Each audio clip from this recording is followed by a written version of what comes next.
প্রত্যাহার হচ্ছে সাইবার আইনের মামলা, মুক্তি পাচ্ছেন গ্রেফতারকৃতরা। সাইবার আইনে দায়ের হওয়া স্পিচ অফেন্স সম্পর্কিত মামলাগুলো দ্রুত প্রত্যাহারের সিদ্ধান্ত নিয়েছে সরকার। তাছাড়া এসব মামলায় কেউ গ্রেফতার থাকলে তিনিও আইনি প্রক্রিয়ার মাধ্যমে তাৎক্ষণিকভাবে মুক্তি পাবেন। সোমবার ৩০ অক্টোবর দুপুরে আইন মন্ত্রণালয় থেকে এই তথ্য জানানো হয়েছে।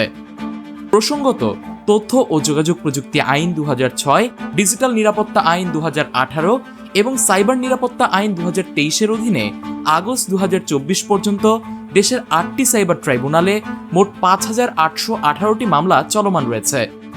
মামলাগুলোর মধ্যে ডিজিটাল মাধ্যমে মুক্তমত প্রকাশের কারণে দায়ের হওয়া মামলাগুলোকে স্পিচ অফেন্স এবং কম্পিউটার হ্যাকিং বা অন্য কোনো ডিজিটাল ডিভাইসের মাধ্যমে জালিয়াতিকে কম্পিউটার অফেন্স হিসেবে চিহ্নিত করা হয়েছে। বর্তমানে স্পিচ অফেন্স সম্পর্কিত মোট ১৩৪০টি মামলা চলমান রয়েছে, যার মধ্যে ৪৬১টি মামলা তদন্তকারী সংস্থার অধীন তদন্তাধীন এবং ৮৭৯টি মামলা দেশের ৮টি সাইবার ট্রাইব্যুনালে বিচারাধীন রয়েছে। স্পিচ অফেন্স সম্পর্কিত মামলাগুলোর মধ্যে তথ্য ও যোগাযোগ প্রযুক্তি আইনের অধীনে ২৭৯টি, ডিজিটাল নিরাপত্তা আইনের অধীনে ৭৮৬টি এবং সাইবার নিরাপত্তা আইনের অধীনে ২৭৫টি মামলা চলমান রয়েছে। বর্তমান সরকার স্পিচ অফেন্স সংক্রান্ত মামলাগুলো দ্রুত প্রত্যাহারের সিদ্ধান্ত নিয়েছে।